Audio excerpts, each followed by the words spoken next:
जय श्री राम मो YouTube channel रे आपन को स्वागत। आज मु आपन को एमिति एक प्रयोग विषय जणाइबि जहाँकि श्री साई बाबांकर जार बहुत शीघ्र भल परिणाम देखा आपन को मिलिबो। एही प्रयोग एते चमत्कार जे जदि आपन याकू से विधि विधान द्वारा करिदेबे ताहले आपणकर समस्त समस्यार समाधान हो पारिबो। किंतु यह केमिति करिवे एवं यार विधि कौन ताहा आपन को जानिथिबा दरकार।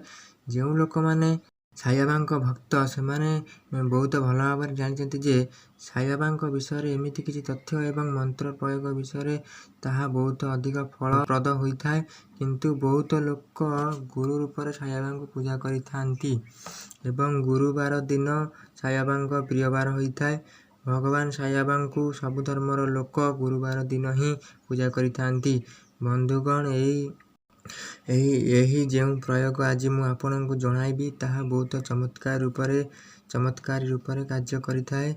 याकू जदि आपण 7 गुरुवार पर्यंत जदि आपण यही प्रयोग करिदेबे ताहले आपण घरे हेउ साई बाबांको मंदिर रे हेउ आपण यही प्रयोग करि परिबे।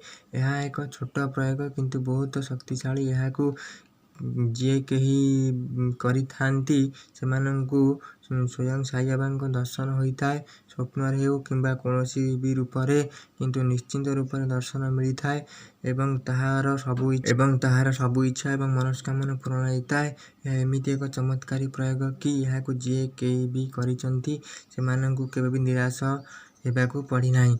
देखंतु बंधुगण साई बाबा हेउचंती दयार देवता। तांको जे भी डाकी सेटा को डाक सुनचंती। जदि आपण ठीक विधि विधान द्वारा आपण स्वच्छ निर्मल मन रे याकू डाकिबे साई बाबांको ए प्रयोग करी ताले साई बाबा निश्चिंत आपणको डाक शुणिबे। जदि आपण 7 गुरुवार पर्यंत ए प्रयोग करिदेबे ताहले आपणकर कोनोसी भी इच्छा हेउ किंबा मनस्कामना हेउ ता निश्चिंत रूप रे पूर्ण होई जिवो। जदि आपनक जीवन में धनर अभाव किंबा परिसंधिर सामना करने को पड़ुथाय ताहले बिल्कुल भी आपण चिंता करिवार आवश्यकता नहीं। भगवान साई बाबा समस्तंकर डाक शुणिबे। किंतु सेतिपई संपूर्ण विधि विधान सहित मन स्वच्छ एवं पवित्र रखिबा को पड़िथाय।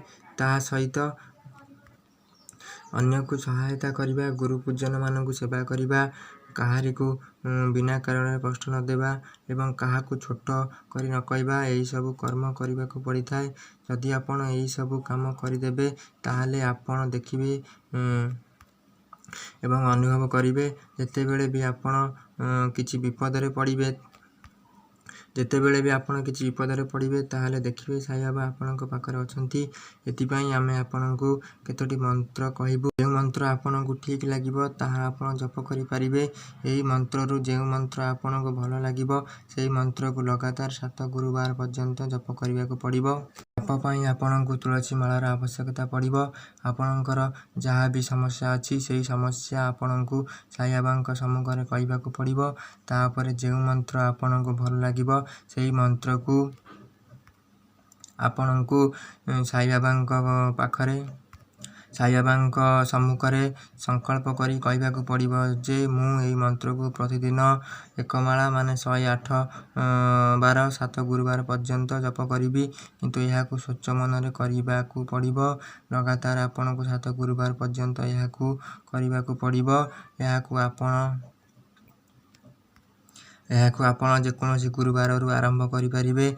एथिपई आपण को गोटिए समय ही चयन करिवार अछि। जदि आपण सकाळ 5टा रे किंबा 6टा रे पूजा स्थान रे बसिबे प्रतिदिन सही समय रे जप आरंभ करिबे। 5-10 मिनिट लेट हेले चलिबो किंतु अधिक समय लेट हेले चलिबो नहीं। तापरे भोग करिबे एवं शुद्ध सात्विक आहार खाइबे। देखिबे निश्चिंत ही आपण को साई बाबांको दर्शन हबो। मु आशा करूची मोर ए जानकारी आपण को भल लागिथिबो। जदि एही भली धर्म संबंधित वीडियो देखिबा को चाहुतांती ताहले मो चैनल को लाइक शेयर सब्सक्राइब करिबे। जय श्री राम।